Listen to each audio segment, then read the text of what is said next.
inaugurons la robotisation de la pharmacie. Pour distribuer les médicaments, maintenant, nous avons un robot qui permet de faire la découpe de façon automatique et de mettre à disposition des services les médicaments personnalisés un par un pour chaque patient de façon automatisée et d'une sécurité absolue, avec aussi une traçabilité majeure.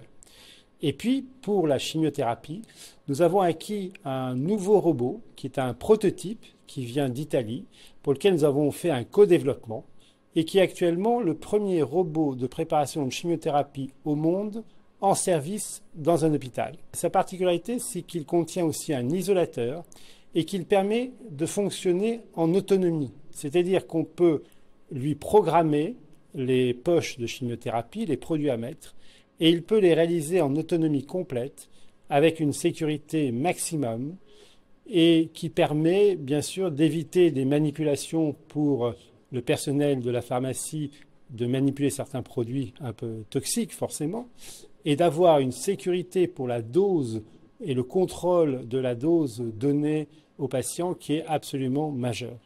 Donc ça c'est un vrai progrès par rapport à d'autres robots. Il est probable que dans un avenir de quelques mois, on puisse le laisser en totale autonomie toute la nuit pour nous préparer les produits de chimiothérapie pour les patients qui vont le lendemain matin démarrer leur traitement en hôpital de jour. Ces robots fonctionnent dans un but d'augmenter la sécurité pour les patients, de limiter le nombre d'erreurs. Concernant les humains pour la distribution nominative des médicaments, les études ont montré qu'on se trouvait entre 5 et 10%, donc c'est quand même un chiffre assez énorme. Et concernant les robots, on était à des chiffres inférieurs à 0,2%. Donc une augmentation très très importante de la sécurité. Ça laisse du temps pour les infirmières de faire autre chose plus utile que de découper et de mettre dans des piluliers des médicaments. Et pour la préparation de chimiothérapie, c'est une sécurité supplémentaire qui dépasse tout ce que peut faire l'humain.